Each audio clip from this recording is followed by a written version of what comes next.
Pre-season F1 testing is drawn to a close with another of those Mercedes Nico Rosberg classic days. 150 laps, not even thinking about running the soft tyre, making all the opposition wonder how quick they are as they're just crewing more and more miles.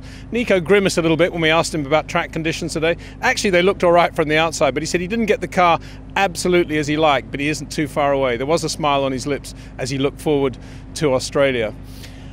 No times this afternoon to speak of in terms of really quick laps. It was good to see the Toro Rosso mechanics changing the Renault engine there in just over 2 hours. That's got to be a record, I think, in the pit lane for the new power units. Very impressive to see that. Max Verstappen got out right at the end on super soft tyres. I said, what was the super soft like, Max? And he said, in true professional way, super soft, which kind of sums up his afternoon. They went off before the end of the lap, in other words. So no real change to the times.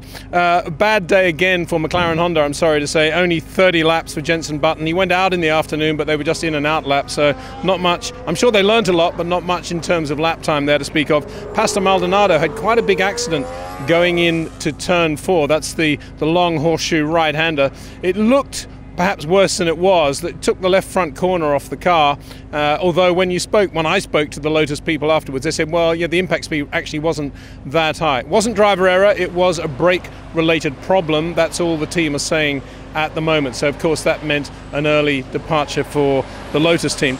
Daniel Ricciardo got out in the afternoon after that energy control unit scare this morning, did 67 odd laps. So Red Bull's still finishing, I think, about where they started. We don't really know where they are. And so as the teams pack up behind me, all thoughts now, of course, turn to Melbourne, Australia, round 1 of the World Championship. Of course, Mercedes looking very, very strong. I think Ferrari would be pleased with their test. They've certainly made progress since last year. But for me, it's the race not to be the 9th team that's going to be perhaps the most enthralling as we go to Melbourne, because everybody up and down the pit lane in the second half of the grid looks very competitive. Felipe Nasr today in the Sauber Ferrari, 24-0 on Supersofts and 159 laps. I mean, this team has made a lot of progress since 2014. So, as we go to Melbourne, there will be a race at the front that will capture all our attention, but at the same time, watch for the midfield downwards. That's going to be just as competitive.